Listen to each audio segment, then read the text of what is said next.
Hello students, अगले 15 minutes में हम लोग कैलोरीमेट्री डिवाइस करते हैं। कैलोरीमेट्री वर्ड मीन्स होता है मेजरमेंट ऑफ हीट। अब टर्म आया हीट, इसके बारे में कहते हैं एनर्जी इन ट्रांजिशन।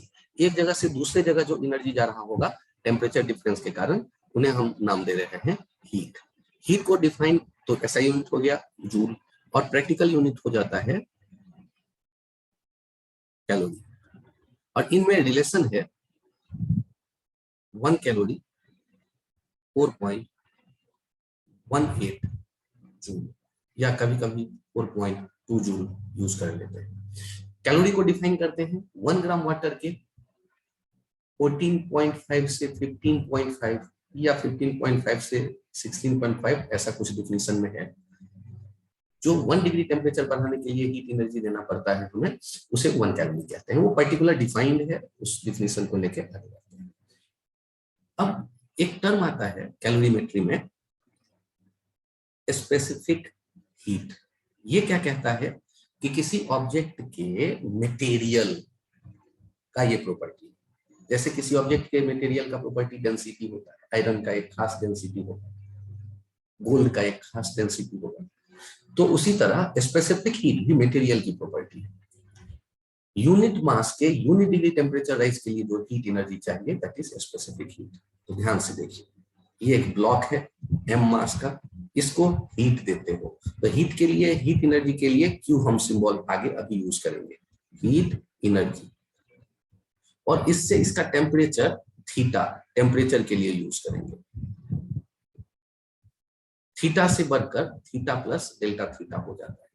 तो इस जगह स्पेसिफिक हीट कैसे डिफाइन करते हैं कि देखो, क्यू हीट मैंने दिया कितने के लिए, m मास के लिए, तो 1 यूनिट मास के लिए क्या हो गया, Q बाई m। और कितने टेम्परेचर चेंज में ये यूज हुआ है क्यू हीट, डेल्टा थीटा। तो 1 यूनिट टेम्परेचर चेंज में कितना हीट यूज हुआ होगा, डेल्टा थीटा से डिवाइड कर दिया। तो इसका यूनिट क्या हो जाएगा, SI unit, SI unit of specific heat. इसको, इसके लिए सिंबल S मान लो यूज कर रहे हैं। स्पेसिफिक हीट S इज क्या हो जाएगा, जूल, क्योंकि एनर्जी है ना, जूल पर केजी पर केल्विन। ठीक, और प्रैक्टिकल यूनिट क्या हो जाएगा, प्रैक्टिकल यूनिट हो जाता है कैलोरी पर ग्राम पर डिग्री सेंटीग्रेड। और यहाँ एक फॉर्मूला आ गया जो इस चैप्टर का कह सकते हो one of the most important formula, और ये कह देते हो आप, ये जो हीट देना पड़ता है किसी ऑब्जेक्ट के टेम्परेचर बदलने के लिए, वो ms डेल्टा थीटा। ये इंपॉर्टेंट फॉर्मूला हो गया इस चैप्टर का, delta Q equals to ms delta theta. यहाँ कुछ किताब इसे ऐसे भी लिख देता है, dq equals to mc delta theta, c small letter वाला, या mc dt। ये जो स्पेसिफिक हीट होता है डिपेंड्स ऑन स्टेट,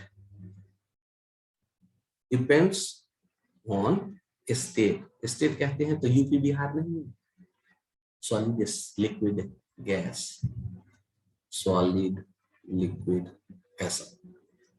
और कभी कभी टेम्परेचर पे डिपेंड करता है एस। तो एस कभी कभी फंक्शन ऑफ टेम्परेचर यदि हो जाए,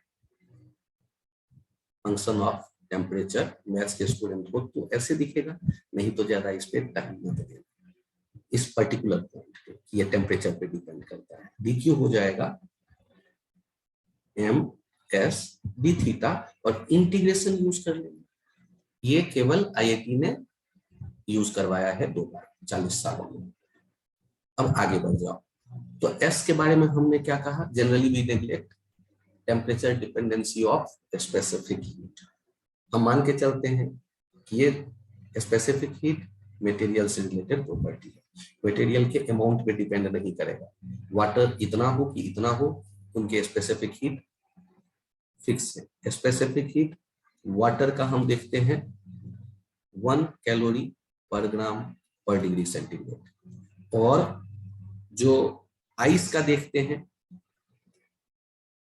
आइस का देखते हैं, ये होता है 0 0.5 कैलोरी पर ग्राम पर डिग्री सेंटीग्रेड, या 1/2 कैलोरी पर ग्राम पर डिग्री सेंटीग्रेड।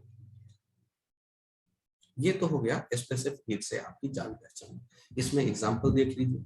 यदि आप बात करते हैं एग्जांपल के बारे में, यहाँ पर एक ऑब्जेक्ट है, यहाँ पर वाटर है, ब्लॉक ले लिया है, तो इसे मान लो आइस। इसका टेम्परेचर -30 डिग्री सेंटीग्रेड है। इसको मैं कितना हीट ऐड करूं कि इसका टेम्परेचर -30 से बदल करके -20 डिग्री सेंटीग्रेड हो जाए। तो इस तरह का जब क्वेश्चन आएगा तो सीधा सीधा फॉर्मूला है, जब भी टेम्परेचर बदल रहा हो यूज ms डेल्टा थीटा। ये कंसेप्ट ध्यान रखिएगा, when temperature is changing use ms delta theta. आप m देख रहे हो, मास दिया गया होता कुछ, मान लो ये 28 ग्राम है आइस। तो पहले क्या था, -30 पे हीट दिया, फिर कहाँ आ गया -20 पे। तो आप कितना हीट दे रहे हो, तो मास है 28, एस है 1/2, डेल्टा थीटा है 10। सर ये डेल्टा थीटा कैसे लिखते हो? यार टेम्परेचर का चेंज, अमाउंट अब लिख रहे हो ना, तो माइनस के चक्कर में मत पड़ना, मैग्नीट्यूड लिखना, ठीक ना? नहीं सर मैं तो फाइनल माइनस इनिशियल लिखूंगा, लिखना, लेकिन जब अमाउंट लिख रहे हो ना तो आप पॉजिटिव 30 और 20 का डिफरेंस। तो ये आ गया 140 कैलोरी। यदि आपके सामने होता 100 gram water at 30 degree centigrade, और इसको मैं हीट दूं कितना, ये हो जाए 100 gram water at 50 degree centigrade. तो इसके लिए क्या लिखोगे फिर इस एग्जांपल में? तो जब भी टेम्परेचर चेंज यूज ये कंसेप्ट है delta Q ms delta theta. ये है कंसेप्ट जो ध्यान रखना है आपको जब भी टेम्परेचर चेंज हो। तो यहाँ भी टेम्परेचर बदल रहा है, सॉल्व करते वक्त क्या आ जाएगा आपके दिमाग में एग्जांपल में कि delta Q equals to ms delta theta. ms delta theta में यहाँ डायरेक्ट आप चेक कर लो, m 100, s वाटर वाला 1, डेल्टा थीटा 20, 50 और 30 का अंतर, पॉजिटिव हमेशा लिखना डिफरेंस, तब उसमें ध्यान रखिएगा। ये 2000 कैलोरी। अब यहाँ एक इक्वेशन आता है जिसे कहते हैं equation of calorimetry. Heat lost equals to heat gained. अब यहाँ देखो हीट लॉस्ट के लिए क्या लिखते हो और गेन्ड के लिए क्या लिखते हो, कैसे सोचते हो। मान लो ये एक एग्जांपल है, इसमें आपने क्या किया कि 10 gram water at 50 degree centigrade और इसको मिक्स कर दिया 20 gram water at 30 degree centigrade. आपको बताना है थीटा इस मिक्सचर का क्या होगा। जब मिक्स करोगे तुरंत थर्मामीटर डालोगे तो थर्मामीटर कंफ्यूज हो जाएगा, कुछ मोमेंट में ये सेटल डाउन होगा एक कॉमन टेम्परेचर, और मान के चलते हैं एनर्जी इधर उधर लॉस नहीं हुआ, ये आपस में ही एक्सचेंज करते हैं। तब पूछा गया थीटा मिक्सचर बताओ। तो सॉल्व करते वक्त हम क्या करने वाले हैं, केवल यही सोचेंगे delta Q lost equals to delta Q gain. ध्यान रखिएगा ना, ये कभी नहीं लिखते कि हम -100 रुपये का लॉस हो गया, वे 100 रुपये का लॉस हुआ तो लॉस ही लिखते हो ना, 100 रुपये का लॉस हुआ। ये कभी नहीं कहते -100 का लॉस हुआ। तो लॉस और गेन वाला जो भी डाटा लिखेंगे वो पॉजिटिव लिखने वाले। लॉस्ट वाला चेक करिए पहले, कौन लॉस करेगा, 50 वाला है 30 के साथ मिक्स होगा तो वो कहेगा भाई तू भी ले ले थोड़ा हीट, और 30 डिग्री वाला कहेगा बाबा दे दे 30 से वो ऊपर आएगा, 50 से नीचे जाएगा। तो थीटा कहाँ पहुंच गया, थीटा निश्चित रूप से मिक्सर वाला जो होगा वो 30 डिग्री से तो बड़ा होगा लेकिन 50 डिग्री से कम होगा, ये मिक्सर वाला थीटा। ठीक, अब क्या लिखने वाले हो आप, यहाँ पर लिख दोगे 10 ग्राम, चेक कर लो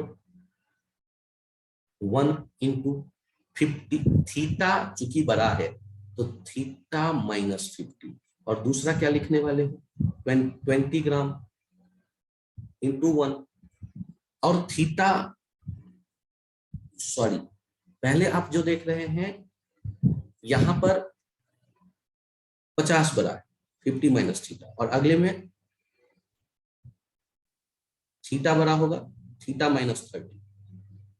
चेक करिए कितना हो गया, ये जीरो तो चला गया, 50 minus theta equals to 2 theta minus 60।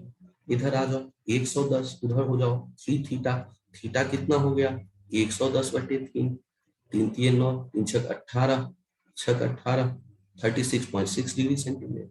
आपको मिक्सर वाला टेम्परेचर पता चल गया। नेक्स्ट, अगला पॉइंट एक और समझते हैं, लेटेंट हीट। लेटेंट हीट इसको कैसे देख रहे हैं, ध्यान दीजिएगा। Latent heat, it is heat energy required to change state, UP से बिहार नहीं, सॉलिड से लिक्विड या लिक्विड से gas at constant temperature by unit mass of substance is called latent heat of that substance। जैसे आपके सामने है कोई ऑब्जेक्ट, आइस, ठीक, एम मास है, इसको तुमने हीट दिया डेल्टा क्यू, और ये आइस जो है ये था कितने पे, एट 0 डिग्री सेंटीग्रेड, ये वाटर में बदल गया एट 0 डिग्री सेंटीग्रेड। तो अब मुझे बताओ, ये m इस m में आ गया, तो हम डेल्टा क्यू क्या लिखने वाले हैं, ms डेल्टा थीटा लिखेंगे, नहीं, temperature is not changing, temperature is not changing, ये फॉर्मूला तब लगता, अभी क्या होगा, तो ये तो फॉर्मूला नहीं लगेगा। यहां ध्यान से सुनो, हमने क्या कहा, latent heat, it is heat energy required by substance to change unit mass at constant temperature from one state to another state, either solid to liquid or liquid to gas। तो यहां पर हमने डेल्टा क्यू हीट दिया है M मास को, तो unit mass के लिए कितना हो गया, यहाँ टेम्परेचर तो बदल नहीं रहा, तो delta Q by M that is L, latent heat के लिए सिंबल है एल। अब हमें बताओ, तो हम कौन सा फॉर्मूला यूज करने वाले हैं, delta Q equals to M L, ये उतना ही इंपॉर्टेंट फॉर्मूला हो गया जितना पहले था, delta Q M S delta theta. ये एल के लिए क्या ध्यान रखिएगा, यूनिट, यूनिट देखिए, ऐसा यूनिट जूल पर केजी, और प्रैक्टिकल यूनिट कैलोरी पर ग्राम। यहां टेम्परेचर की कोई चर्चा नहीं, टेम्परेचर इज कांस्टेंट। तो आप क्या ध्यान रखें कि when state is changing or temperature is constant, temperature is constant, और कहने के बजाय एंड में ही रखो, तो हम क्या यूज करेंगे, use delta Q equals to M L. When temperature is changing, delta Q equals to M S delta theta. तो ये दोनों आपके पास आइडिया आ गए। लेटेंट हीट जो है दो याद रखते हैं, latent heat ice to water at 0 degree centigrade, ये होता है 80 कैलोरी पर gram. Latent heat water to vapour at 100 degree centigrade, ये होता है 540 कैलोरी पर ग्राम। अब ध्यान देना, यदि तुमसे कहा जाए 10 ग्राम आइस है एट 0 डिग्री सेंटीग्रेड और 200 gram water at 90 degree centigrade. तो सोचो ना, ये बॉइलिंग वाटर है करीब करीब, और ये थोड़ा सा एक आइस है, आइस का एक छोटा सा टुकड़ा है। इसको यदि मैं इसमें मिक्स कर दूं, यदि इस आइस को इसमें मिक्स कर दूं, तो थीटा मिक्सचर के बारे में क्या ख्याल है? सर, एक गिलास पानी 100 ग्राम, 2 गिलास पानी गरम, और उसमें आइस का 10 ग्राम का टुकड़ा डाल दोगे तो क्या लगता है चिल्ड हो जाएगा पानी? अरे नहीं यार, वो जो आइस है जरूर मेल्ट कर जाएगा, लेकिन पानी का टेम्परेचर 90 से 80 हो जाएगा, वही बहुत है, ज्यादा कम होने वाला नहीं है। 60 हो जाए, 70 हो जाए, लेकिन तुम चाहोगे कि चिल्ड हो जाएगा, 10 डिग्री पे हो जाएगा, तुरंत पी लूंगा, ऐसा नहीं हो, थोड़ा ज्यादा बर्फ डालो फिर हो सकता है। ये कॉमन सेंस से ऐसे फील कर सकते हो आप। अब देखो ना, अब हम इन्हें सोचेंगे कैसे। अब देखो, हीट गेन्ड वाला कौन है और हीट लॉस्ट वाला कौन है? हीट लॉस्ट वाला कौन है? हीट गेन्ड वाला हो गया ये 10 ग्राम आइस। तो पहले ये पिघलेगा, तो 10 इंटू 80 ml। फिर ये अपना टेम्परेचर बढ़ाया होगा, 10 इंटू 1 इंटू कहां पहुंचा है? थीटा मिक्सचर कहां था? 0। तो 2 टुकड़ों में आएगा ये आइस, तुरंत में नहीं आप ml delta x delta theta use करोगे। आइस के लिए पहले ml, और यदि आइस -30 पे होता तो पहले -30 से 0 तक लाते, वहां ms डेल्टा थीटा आइस वाला यूज होगा। यदि ये 0 पे है तो फिर पहले ml, और आगे बढ़ेगा तो फिर ms delta theta s water वाला उसके बाद। और अगला वाला देखो, ये 200 ग्राम क्या कर रहा होगा? 200 ग्राम ने अपना कम करेगा टेम्परेचर, वो 90 से चला आया होगा थीटा मिक्सर पे। सॉल्व कर लो, थीटा पता चल जाएगा। सर एक बार सॉल्व करो, अरे एक बार क्या यार, मुंह से कहां सॉल्व करो, फिर भी देख लो। ये हो गया 80 प्लस थीटा मिक्सचर। अगले में आ जाते हैं 20 इंटू 90 माइनस 20 थीटा मिक्सचर। इधर आ गया 21 थीटा मिक्सचर। इधर आ जाएगा 9 दूनी 1800 माइनस 80, 1800, 1800 माइनस 80, 1720। ठीक है, और इसको थीटा मिक्सचर आपको देखना है, तो ये देख लो 1720 बाय 21, यदि ये करीब करीब 80 डिग्री के आसपास आ गया। ये मैं तो वैसे भी तुक्का भेड़ रहा था, कैलकुलेशन आप देख सकते हो। तो ये हो गया कैलोरीमेट्री का बेसिक 2 फॉर्मूले, जिनके बेस्ड हम न्यूमेरिकल कैलकुलेशन करते हैं। ध्यान ये रखिएगा कि यदि आप बात कर रहे होते हैं कम बर्फ, ज्यादा पानी या ज्यादा स्टीम, तो टेम्परेचर 100 डिग्री के पास पहुंच जाएगा। यदि ज्यादा बर्फ, थोड़ा सा पानी, कम टेम्परेचर का, तो 0 डिग्री पे पहुंचने के चांस है। ठीक है, और कभी कभी ऐसा होता है कि जैसे आप गर्म 50 डिग्री वाला ज्यादा पानी है और उसमें ज्यादा बर्फ भी डाल दिया, तो पानी चिल्ड हो सकता है, कुछ बर्फ अंत में तैरते बचा रह जाए, ऐसा भी हो सकता है। तो इन सारे केसेस पे थोड़ा कॉमन सेंस यूज करके आप यूज करिएगा। 4 ऑप्शन में 0 या 100 हो तो मोस्ट ऑफ द टाइम ज्यादा बर्फ दिख रहा है तो 0 चुनो, ज्यादा स्टीम दिख रहा है तो 100 चुनो, इससे काम चल जाता है। एक ग्राफ वाला क्वेश्चन के लिए आइडिया दे दूं कि जब हम हीट सप्लाई कंटिन्यू रखें, H जो होता है dq by dt, rate of heat supplied, ये कांस्टेंट हो, ये कांस्टेंट हो, तो ऑब्जेक्ट का जो टेम्परेचर बदलने का ग्राफ देते हैं तो उसको हम लोग हीटिंग कर्व कहते हैं, हीटिंग कर्व कहते हैं। तो अब यहाँ ध्यान रखिएगा, ऐसे जब कर्व बनता है जिसमें आप देख रहे होते हैं टेम्परेचर और दूसरे पे देख रहे होते हैं टाइम, इसे कह देते हैं हीटिंग कर्व, हीटिंग कर्व। अब इसमें जो देख रहा है O से A टेम्परेचर बदल रहा है ना, ये वो है एक टेम्परेचर बढ़ने वाला, और A से B वाला जो पार्ट होगा हॉरिजॉन्टल लाइन, यहाँ है स्टेट चेंजिंग, स्टेट चेंजिंग, और ये B से C टेम्परेचर बदल रहा है, पर्टिकुलर एक स्टेट में होगा, और C से D state changing, state changing. अब ध्यान से देखिएगा, स्टेट चेंज होने में ज्यादा लेंथ, ज्यादा टाइम ले रहा है, तो लेटेंट हीट ज्यादा होगा।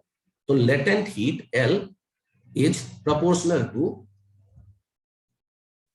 horizontal length of heating curve, heating curve। और स्पेसिफिक हीट कह देते हैं proportional to 1 by slope of heating curve, 1 by slope of heating curve. Slope आंखों से फील करते हो तो OA का स्लोप ज्यादा होगा, उसका स्पेस वो तेजी से उसने टेम्परेचर बढ़ा लिया। स्लोप ज्यादा होने का मतलब कम ही टाइम में टेम्परेचर बढ़ा लिया, स्पेसिफिक हीट कम होगा। यदि स्लोप कम है, बहुत टाइम ले रहा है टेम्परेचर बढ़ाने में, तो इसका मतलब है कि स्लोप कम, स्पेसिफिक हीट ज्यादा। ऐसे याद रखना, तो कर्व से पहचान लोगे। सर कर्व में मैं कैसे पहचानूंगा? आप एक देखो ये, एक देखो ये, और एक देखो ये। अब बताओ O से A, B, C, D, ये। तो मुझे जल्दी जल्दी बताओ, इसमें ये टाइम है और ये टेम्परेचर है, कि कौन सा, ये तो सॉलिड वाला रहा होगा, इधर ये लिक्विड वाला रहा होगा, और इधर ये गैस रहा होगा। तो सॉलिड वाला S ज्यादा है या लिक्विड वाला S ज्यादा है? तो स्लोप जहां कम वो ज्यादा, इस मटेरियल का सॉलिड वाला S ज्यादा है, लिक्विड वाला स्लोप ज्यादा हो तो वो S कम होगा।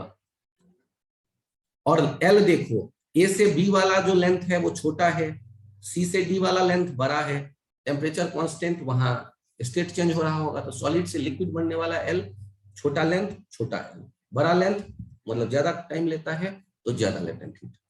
Thank you. कैलोरीमेट्री के ये बेसिक्स आप फॉलो करें।